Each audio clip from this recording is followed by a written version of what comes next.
Hello viewers, আসসালামু আলাইকুম। চলে আসলাম জেসমিনস ডেইলি লাইফে একটা রান্না নিয়ে। আর আজকে যে রান্নাটা করব একটু পরেই দেখবেন। আর রান্নাটার জন্য আমি প্রথমে আমাদের ছাদ বাগান থেকে কিছু লতাপাতা শাকসবজি তুলে নেব। আর সেটা হচ্ছে এই যে কিছু তারে তারে বাইতেছে সেগুলো হচ্ছে পুঁই শাক।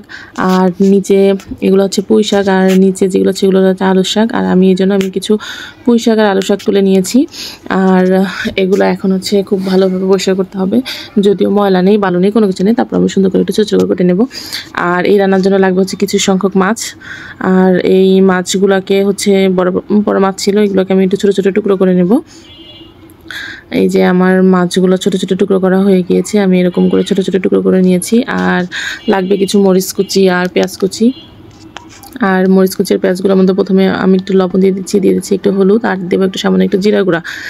এগুলো দিয়ে প্রথমে ভালো করে সবগুলো একসাথে মধ্যে নিব। মরিচ পেঁয়াজগুলো মশলার সাথে ভালোভাবে মেখে নিব। মশলাগুলো যাতে সবগুলোর সাথে মশলাগুলো একদম মাখো হয়ে যায়। এরপরে আমি দিয়ে দেব হচ্ছে সামান্য একটু সয়াবিন তেল, সামান্য না, যতটুকু লাগবে ততটুকুই দিব। আর এইগুলোর সাথে আমি প্রথমে এগুলো ভালো করে মশলার সাথে মেখে তারপরে হচ্ছে মাছগুলো দিয়ে ভালো করে মেখে নিব। এই যে দেখতেই পাচ্ছেন আমি মাছ আর যে মরিচ পেঁয়াজ ছিল ওগুলো ভালো করে মেখে নিচ্ছি। আর মোবাইলটা নড়াচড়ার কারণ হচ্ছে যেহেতু আমি বাম হাত দিয়ে মোবাইলটা ধরে আছি আর ডান হাত দিয়ে মাখাচ্ছি, এই জন্য। তারপর যে হাতের মধ্যে যে মশলাগুলো ছিল ওই মশলার পানিগুলো আমি বাটিতে নিয়েছি, বাটিতে নিয়ে যে হাত ধোয়া পানি যেটা, তো মশলাগুলো আমি ফেলে দিব না, তো ওই মশলা পানি দিয়ে আমি মাছটাকে চুলায় বসিয়ে দিলাম।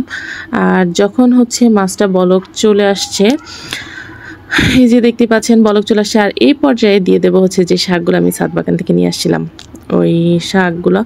তো আমি সবগুলা মাছের উপর দিয়ে দেবো, দিয়ে কোনো নাড়াচাড়া করবো না, যেহেতু মাছগুলো আমি এমনি মাখায় বসায় দিচ্ছি, তো এমনিতে নরম থাকবে।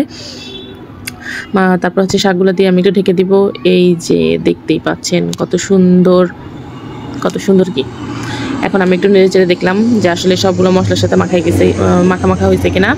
আর এই পর্যায়ে আমি আরেকটু জাল দিয়ে নিয়ে তারপর আমি এটাকে নামিয়ে নিব। তো আপনারা কে এভাবে খেয়েছেন অবশ্যই কমেন্ট করে জানাবেন। ভালো লাগলে লাইক কমেন্ট শেয়ার করে দেবেন। সবাই ভালো থাকবেন। আল্লাহ হাফেজ।